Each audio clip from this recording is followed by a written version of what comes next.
Barrett, please. There's no reason to be so upset. No reason? An official representative of the United States is willing to sit down face to face with a murderer. Elliot hasn't been tried and convicted. He's pretending to be a madman. Honey, please don't do this to yourself. They were my men. My responsibility. They would be here now if it weren't for that traitor. He should be behind bars. For all practical purposes, he is. Gulf Coast Hospital is not a prison. He's being pampered like some poor victim instead of the cold-blooded murderer that he is. He has fancy doctors and high-priced lawyers. Barry, he's a sick man. That's what he wants everybody to believe. He's clever and devious. Austin is a friend of Elliot's. Colonel Austin debriefed him when he returned to the States. Now, what could Elliot possibly tell him that he doesn't already know? I spent a year in prison with Elliot. I know he's full of tricks. Barry, forget about Elliot. He's not in your life. You never have to see him again, Barry.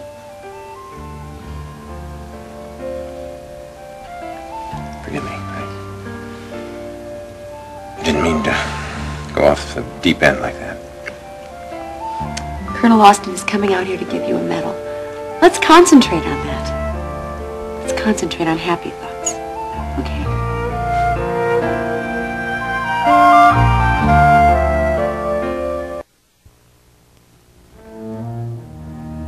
I can't accept it. Well, why not? It's yours. You deserve it. I'm not worthy of such an honor. Look, Elliot, if you weren't worthy of it, you wouldn't be receiving it. That's what confuses me. My mind and memory's still playing tricks. I can't recall everything, but I'm pulling out bits and pieces of who I am, what I've done, but I don't much like the man I'm discovering, but I'm learning to live with him. I think I can go on living with him. Unless... Unless what? Well, unless you destroy the image I built up by giving me this medal. I don't want to start questioning myself again. Well, don't you want to learn the truth? Not really. Has a way of turning out to be unpleasant. Well, this medal isn't unpleasant. No, but... well, it's frightening. Well, it shouldn't be frightening to a man that had the courage to earn it. Now, take it. You don't have to wear it, but keep it.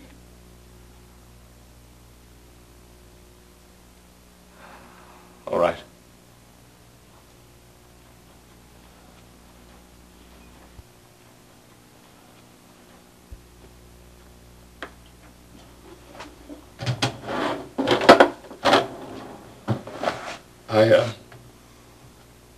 I hope this won't be in the papers.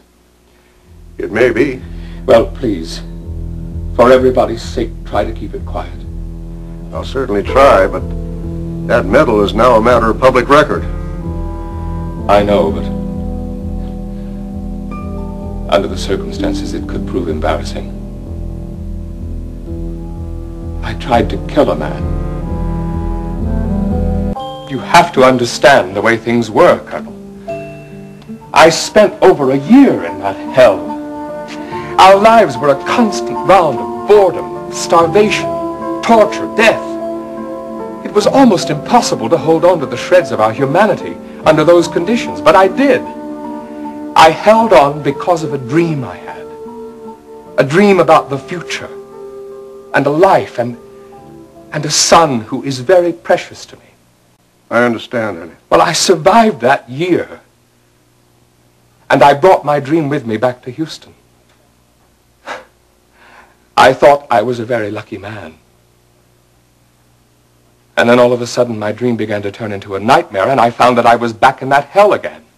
Elliot, don't you think that this new hell you're talking about was caused by severe strain and a delayed reaction to what happened to you in Cambodia? No. I wish it was that simple. When I got back to Houston, the woman that I had loved, that I had married and had a son by, told me that she had never loved me at all. that she'd married me because she was pregnant by another man. The son I've loved is not my son at all. But Elliot, that boy is yours. Why, all those years you've had together, the feelings you have for each other, nothing can take that away from you. Well, Iris and Alex tried. They tried to separate me from my son by attacking the one thing I had left, my reputation. Was the boy told that you're not his biological father? No, not yet. But he knows I'm accused of being a traitor. What was his reaction to that? He says he's going to clear my name. And I'm certainly going to do everything I can to help him. You're both too late. I doubt anyone can help me now. Elliot, you're going to have to help yourself now. And you're going to have to start by learning to trust people. Trust your son. Trust me.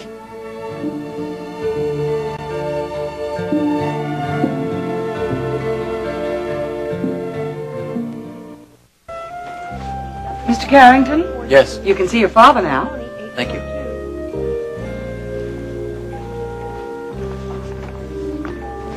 Mr. Carrington? Yes? I'm Colonel Harold Austin. I hate to bother you, but I was just in to see your father, and I wonder if I could talk to you for a few minutes. Sure. I'd like you to meet my wife, Paige Carrington. Oh, how do you do? How do you do? Glad night. Paige, would you... Oh, would you- Dennis, why don't I go on first? I'll tell Elliot you're coming. Okay. Goodbye. Thanks very much. Goodbye. You knew my father in Cambodia? No, I actually met him in Washington after he was released. I was part of the official debriefing team. Dad never wanted to discuss the debriefing.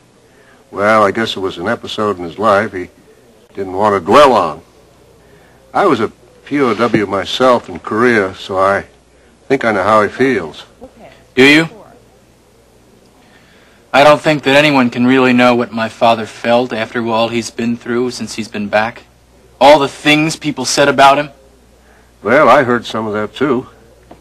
But before we go on, the main thing I want to tell you is that I'm here today to give your father a medal on behalf of the United States government. A medal. The Distinguished Service Medal for meritorious action behind the enemy lines. For what he went through in Cambodia. That's right. Now, Elliot didn't want me to make a big to-do about it, but I just want you to know that you've got a father that you can really be proud of. Colonel, I knew that already. My father doesn't need a medal to prove that. That's right, he doesn't.